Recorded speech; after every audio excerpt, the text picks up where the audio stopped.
بسم اللہ الرحمن الرحیم۔ السلام علیکم۔ خزانے کی تلاش میں آپ سب کو خوش آمدید۔ چلتے ہیں آج کی نئی قسط کی طرف، لیکن سب سے پہلے سمجھداروں کے لیے ایک اشارہ اور ایک یاد دہانی۔ ناظرین، خباب بن الارت رضی اللہ تعالیٰ عنہ سابقین اولین میں سے ہیں۔ کہا جاتا ہے کہ چھٹے مسلمان ہیں۔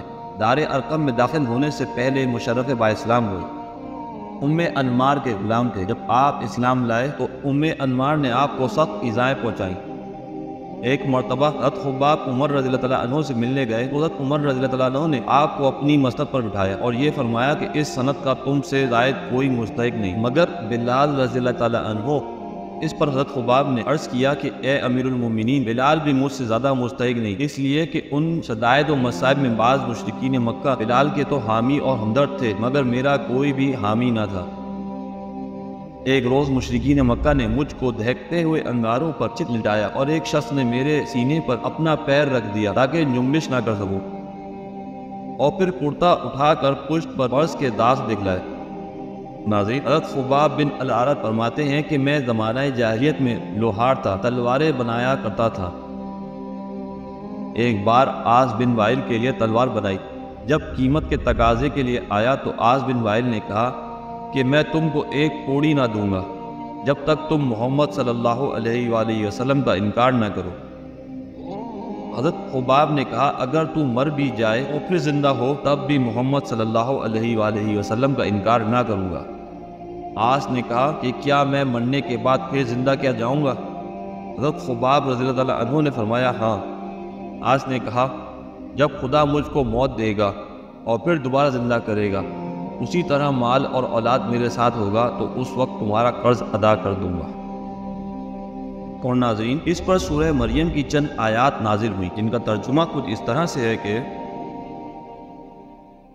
بھلا تم نے اس شخص کو بھی دیکھا جس نے ہماری آیتوں کو ماننے سے انکار کیا اور یہ کہا کہ مجھے مال اور اولاد آخرت میں بھی ضرور ملیں گے؟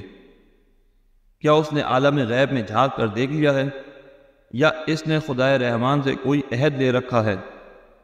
ہرگز نہیں۔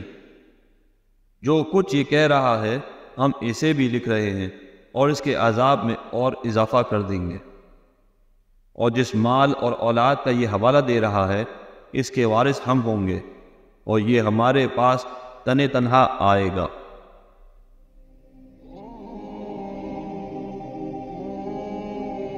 اور ناظرین، ابو فقیہ جگنی رضی اللہ تعالیٰ عنہ، ناظرین ابو فقیہ کنیت ہے، یسار نام ہے لیکن کنیت ہی زیادہ مشہور ہے۔ صفوان بن امیہ کے غلام تھے۔ امیہ بن خلف کبھی آپ کے پیر میں رسی بندھوا کر گھسٹواتا اور کبھی لوہے کی بیڑیاں ڈال کر جلتی ہوئی زمین پر الٹا لٹاتا اور پشت پر ایک بڑا بھاری پتھر رکھوا دیتا حتیٰ کہ آپ بے ہوش ہو جاتے اور کبھی آپ کا گلا گھونٹتا۔ ایک روز امیہ بن خلف جلتی ہوئی زمین پر لٹا کر آپ کا گلا گھونٹ رہا تھا کہ سامنے سے امیہ بن خلف کا بھائی ابی بن خلف آ گیا۔